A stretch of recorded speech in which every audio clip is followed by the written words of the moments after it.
In the quiet reaches of a distant spiral galaxy, the peaceful alien race known as the Valari flourished for centuries. Known for their wisdom, harmony with nature, and pacifist traditions, the Valari had built a utopian society of gleaming towers, floating cities, and energy drawn from the stars. War was a relic of ancient times for them, something left behind in their planetary myths, but peace shattered when the Zarkan horde arrived. The Zarkan were a nomadic, war-hardened species driven by conquest, fire, and survival. Towering, armored, and genetically bred for domination, the Zarkan descended on Velar Prime like a swarm of locusts. Their ships were black monoliths that blotted out the sun. Entire cities crumbled under their orbital bombardments. The Valari's planetary defenses, designed more for diplomacy than destruction, were obliterated within hours. As millions perished and refugees scattered, the Valari High Council made a desperate decision to activate the Starfire Beacon, a legendary universal SOS transmitter left behind by their ancestors. Rumors had long surrounded this relic, claiming it could pierce through galaxies and alert powerful civilizations across the cosmos. But no Valari alive had ever seen it used. The beacon was buried deep within an ancient mountain, surrounded by temples carved from crystal. As priests and technicians worked together to power it, a quiet fear loomed. What if the signal reached something worse? The beacon finally activated. A pulse of coded energy rippled through space-time. The message was simple but harrowing. This is the Valari people. Our world is burning. We seek aid. Please help us. We are dying. Silence followed. Days passed, then weeks. Cities continued falling. Entire continents were overrun by Zarkan warpacks. The Valari had nearly lost all hope until a signal came back, but it wasn't from a civilization they recognized. The response was brief, cold, and oddly clinical. Received. Deployment initiated. Stand by. There was no introduction, no offers of peace, no questions asked. Just 5 words and then silence again. Confusion swept through the council. Who were these beings? What kind of deployment were they sending? Would they bring medical aid or military support? Would they even be friendly? Unknown to the Valari. Their signal had reached Earth, specifically a division of Earth's Interstellar Defense Command. But Earth was not like the others. It had long been classified by galactic historians as a Deathworld, a planet where life had adapted to survive in extreme environments filled with predators, poisons, and pressures unimaginable to gentler species. The ones who responded were not diplomats or medics. They were from Unit Blackout, an elite Earth military force made up of hardened, enhanced, and cyber-augmented warriors forged in the most hostile training conditions imaginable. These weren't soldiers in the traditional sense. These were Earth's apex predators, warriors deployed only when annihilation was the goal. As the Earth fleet silently departed toward Velar Prime, weapon systems charged and battle plans preloaded. The Valari had no idea what they had summoned. They had asked the universe for help. What they got instead were the Deathworlders. The Valari watched the skies with both hope and apprehension. Their distress call had been answered, but not with words of comfort or aid. Instead, a cold and efficient message echoed across the stars. Received. Deployment initiated. Stand by. Then the sky broke. A fleet emerged from hyperspace with terrifying precision. It wasn't sleek or ceremonial. It was angular, black, and bristling with weapons. The lead vessel, the EID Revenant, dwarfed anything the Valari had ever seen. It radiated menace like a storm cloud charged with death. Accompanying it were smaller warships, drones, and gunmetal-colored landing crafts in tight formation. There was no delay, no orbiting, no diplomatic hail. The humans came to the surface like a hammer, From the descending crafts emerged Unit Blackout, Earth's elite special forces, also known by another name whispered in fear throughout the galaxy. The Deathworlders. These weren't traditional soldiers.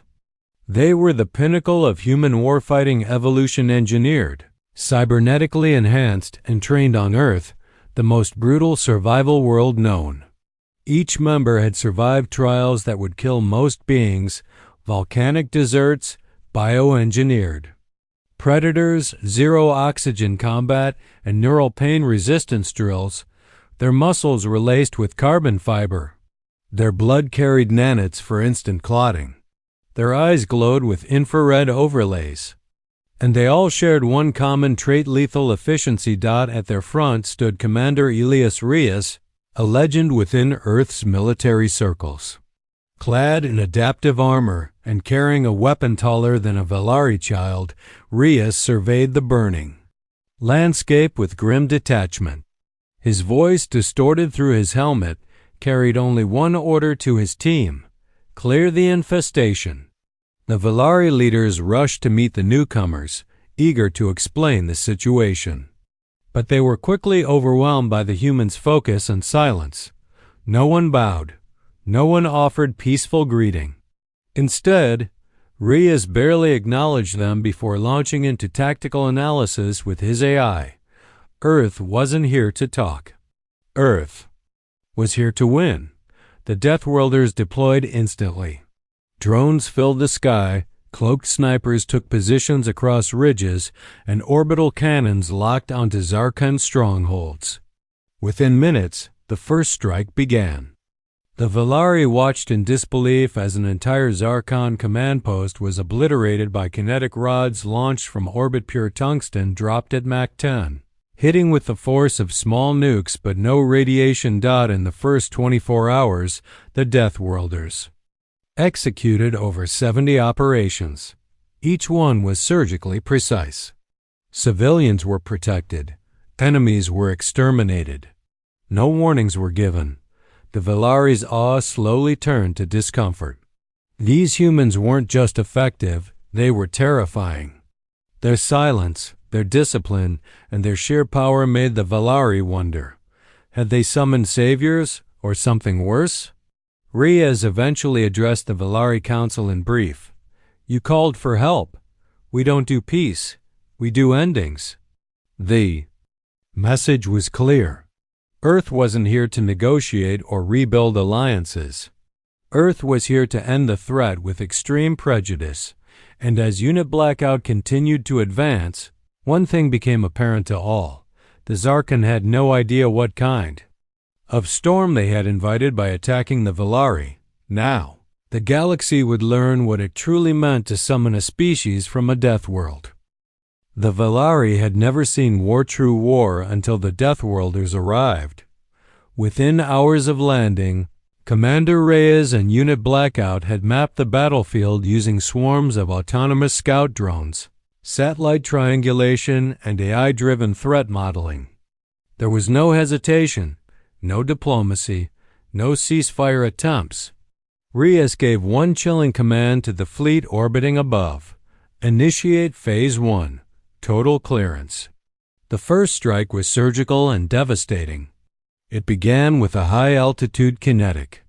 Bombardment rods of tungsten alloy launched from Earth's orbital ships, plummeting toward the surface like falling stars. When they struck Zarkan strongholds, there were no explosions, just massive implosions. Buildings vanished, and armored vehicles were crushed into craters. Entire Zarkan forward bases were vaporized before their soldiers even had time to respond. On the ground, the Deathworlders moved like shadows. Their armor shifted color and texture to match their surroundings. Their movements were ghost-like, silent, precise, unstoppable. They flanked Zarkan patrols, breached bunkers, and left no survivors. The humans didn't waste bullets. Every shot was calculated. Every strike had purpose. To the Valari, it was a nightmare wrapped in salvation. Reyes led the first raid personally. Target: a Zarkon command center housing tactical AI, fuel depots, and an enslaved Vilari labor force. While standard armies might take weeks to breach it, unit blackout took 10 minutes. First, electronic warfare drones jammed all Zarkon communications and sensors. Next, EMP grenades knocked out their defenses. Then the humans moved in. Reyes kicked down the reinforced blast door with cybernetic force, and within moments, the command center was cleared, every Zarkon combatant dead, every Velari worker freed. The Zarkon, brutal as they weren't prepared for opponents who never played by rules of attrition. The humans didn't just overpower them. They outsmarted, outpaced, and outmaneuvered them. Every Zarkon commander who tried to mount a defense found themselves ambushed before their strategy even began. Zarkon supply lines were cut, fuel depots sabotaged, and leaders eliminated with sniper shots from 2 miles away. In one instance, a Zarkon war beast, an enormous, cybernetic creature designed to tear through infantry, was released near a refugee camp. Before it could strike, Reyes ordered an aerial strike team to neutralize it. A precise magnetic pulse fried its neural interface, and it dropped dead without a single civilian harmed. The Velari, though grateful, grew uneasy. Their cities were being saved, yes, but by beings who treated warfare as art, not tragedy. The humans did not mourn or hesitate. They documented kills, tagged supply drops, and moved on to the next zone. One young Velari, terrified by the carnage, whispered, "They are not rescuers. They are weapons." And that was the truth. The humans were forged on a planet of monsters, storms, and constant survival. They didn't conquer for glory. They eradicated threats for survival. To them, war was biology, not politics. By the end of the first week, Earth's warriors had cleared nearly 60% of the occupied territory. The Zarkon, once feared across multiple star systems, were now retreating, terrified and disoriented. But Reyes knew better than to celebrate. The Zarkon wouldn't give up so easily, and somewhere in the smoke, a deeper threat was watching and waiting. The death toll was mounting, but not for the humans. It was the Zarkon horde who were being decimated. Earth's unit blackout advanced through the occupied territories like a force of nature. Strike teams cleared entire cities in hours. Orbital railguns hammered retreating Zarkon fleets from the sky. Ground troops moved with such precision that even the Velari's advanced prediction systems struggled to track them. To the Velari, this should have been a dream come true. Their world was being reclaimed, their people freed, and their enemies crushed. But something felt wrong. The brutality of the Deathworlders began to cast a long shadow over the victory. The Velari were a deeply spiritual, peace-loving species. Even in war, they believed in justice, mercy, and rehabilitation. There, old legends spoke of warriors who fought only when cornered, and even then, with restraint. But Earth's warriors were not restrained. They weren't just winning, they were dominating. And they were doing it without emotion. Tension peaked when a group of Zarkon soldiers surrendered during a skirmish near the city of Lumestra. Bruised, starving, and carrying no weapons, the Zarkon threw down their armor and dropped to their knees. The Velari observers cheered. Surely this was a sign that peace might begin. But Commander Reyes saw it differently. With cold eyes and a pulse rifle aimed low, he gave a brief order. No prisoners. Confirm threat species. Execute. Before the Velari could intervene, the Deathworlders neutralized the surrendering Zarkon quickly, cleanly, without hesitation. Reyes didn't even look twice. The Velari Council was horrified. That night, Elder Saren, the oldest and most respected member of the council, requested a private audience with Reyes. Inside a glowing crystalline chamber, Saren confronted him. "You're saving our world," she said, "but at what cost to your soul?" Reyes, removing his helmet, revealed cybernetic implants etched across his scalp and temples.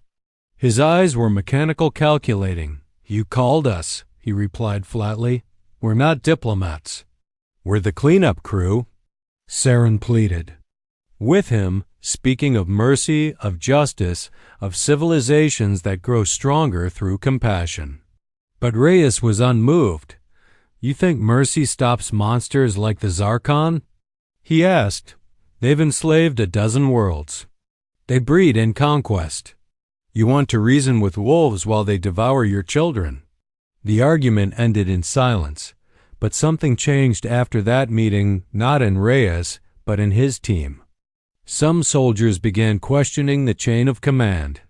A young operative, Corporal Dax, hesitated during a strike on a Zarkon medical transport. Inside, instead of soldiers, they found wounded younglings and civilians. Dax refused to pull the trigger. Reyes was furious. Earth's doctrine was clear: no loose ends, no threats left behind. But the seed of doubt had been planted. Meanwhile, interrogation of a captured Zarkon war leader revealed shocking information.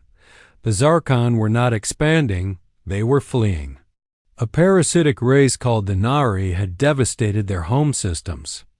The Zarkon weren't conquerors by choice, they were the last of their kind. Running from something much worse. This revelation sent shockwaves through the Velari and fractured Earth's strategic focus. Had they been fighting the wrong enemy all along? As Reyes stared at the transmission logs and parasite DNA samples, a grim realization settled in. The real war hadn't even begun. The revelation that the Zarkon horde were fleeing something more terrifying than themselves shifted everything. Commander Reyes, known for his unshakable logic and ruthless efficiency, was forced to reevaluate the mission. His war was no longer just about exterminating a threat. It was about identifying what had driven a galactic superpredator to desperation. That something was the N'Kari. Through interrogation, bioscans, and fragments of data recovered from Zarkon command terminals, Earth's intelligence units pieced together a horrifying picture. The N'Kari were not conquerors in the traditional sense. They were parasitic entities, both physical and psionic, capable of infiltrating organic minds, rewriting genetic code, and manipulating entire civilizations from within. They didn't need ships or armies. They turned their enemies into weapons. The Zarkon, for all their brutality, had not come to the Velari world to destroy, it was to escape. But in doing so, they brought traces of the N'Kari with them. Reyes assembled his senior officers and Velari advisors in a secured war chamber. Holograms flickered above the table images of disfigured Zarkon corpses, their bodies overrun with neural tendrils. Eyes missing, spines hollowed. Something had lived inside them, controlled them. "This isn't war," Reyes said grimly. "This is infestation." Worse still, Velari scientists found early-stage signs of N'Kari corruption among their own people. Nightmares, psychic disturbances, and unexplained collapses of peaceful citizens. The parasite was already spreading, hiding in thoughts, dreams, and shadows. Unit blackout shifted focus. The campaign against the Zarkon halted. A new directive was issued: eliminate all traces of N'Kari presence. Containment Protocol Earth 7. It was no longer about territory. It was about survival. For the first time, Reyes proposed something unthinkable: an alliance with the remnants of the Zarkon forces. The Velari protested. How could they join with those who had slaughtered their people? But Reyes, ever pragmatic, explained that Earth's forces alone weren't enough. "You want to save your planet?" he asked. "Then fight like it." A fragile, tense coalition formed: Earth's Deathworlders, the surviving Zarkon, and a reluctant Velari resistance. Intelligence revealed that the N'Kari hive was located deep beneath an ancient Velari ruin, a place long sealed and considered sacred. The elders now understood those ruins had once been a prison.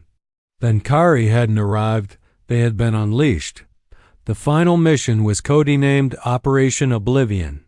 Unit Blackout, Velari Psionics, and Zarkan Berserkers descended into the ruin, an obsidian labyrinth alive with whispers and pulsing biological walls. Reality bent within, time fractured. Some soldiers turned on each other, their minds hijacked mid-battle.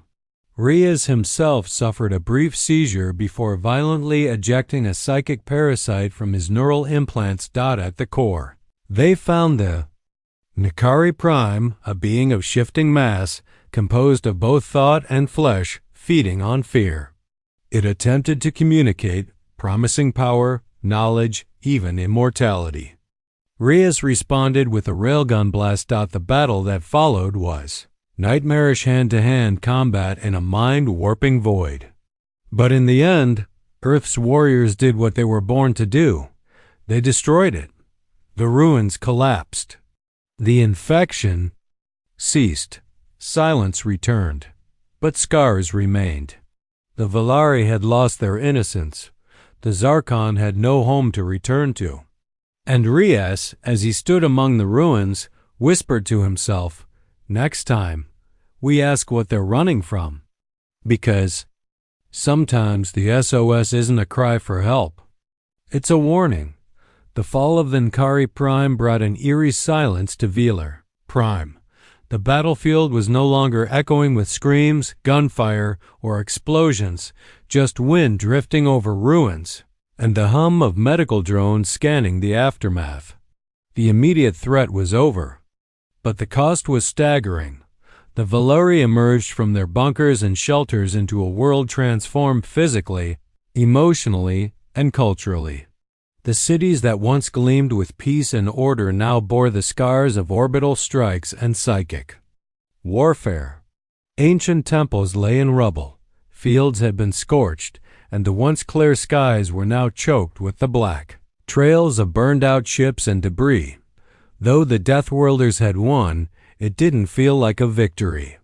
The Nkari had been defeated, but they had taken pieces of everyone who fought them. Soldiers returned with haunted eyes. Some refused to speak. Others wept silently, no longer sure what was real and what had been twisted by the Nkari's influence. Zarkan survivors, though allowed to live, were under strict observation. Their alliance with Earth had been necessary, but trust remained thin. The Velari were divided. Some viewed the Zarkon as victims of the same unseen enemy. Others still saw them as monsters responsible for the initial invasion, regardless of motive. Commander Reyes met with both Velari and Zarkan leaders for the final debriefing. His face, gaunt and shadowed, bore the weight of every loss. He made no grand speech, only a stark warning. This galaxy isn't safe. The Nkari weren't the first. They won't be the last. You want peace? You better learn to fight for it. His words hit hard. Earth wasn't just a planet, it was a statement. A reminder that, out there in the void, peace was temporary. Survival required strength.